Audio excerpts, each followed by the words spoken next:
दोस्तों आज के वीडियो में हमारे पास 12 वोल्ट डीसी एयर कूलर है। दोस्तों ये एयर कूलर पानी लीक कर रहा है।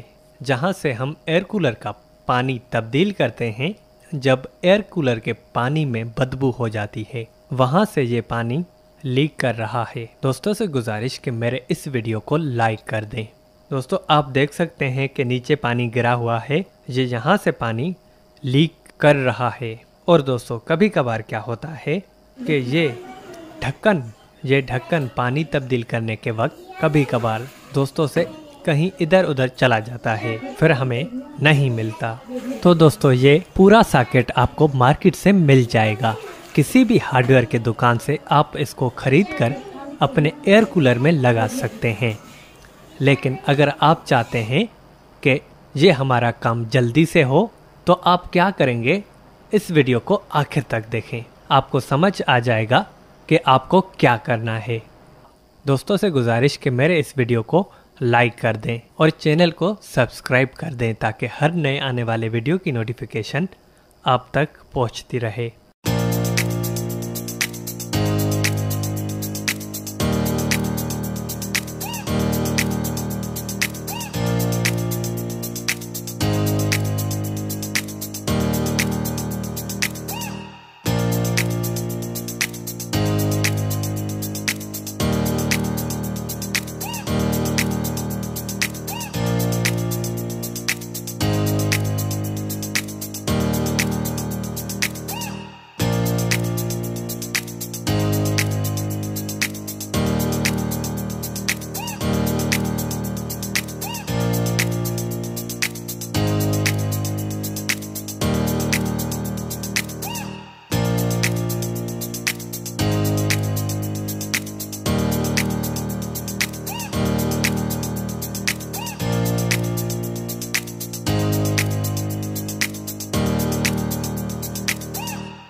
तो कैसी लगी आज की वीडियो? अगर अच्छी लगी हो तो सब्सक्राइब ज़रूर करें और अपडेट्स के लिए बेल बटन भी ऑन कर दें।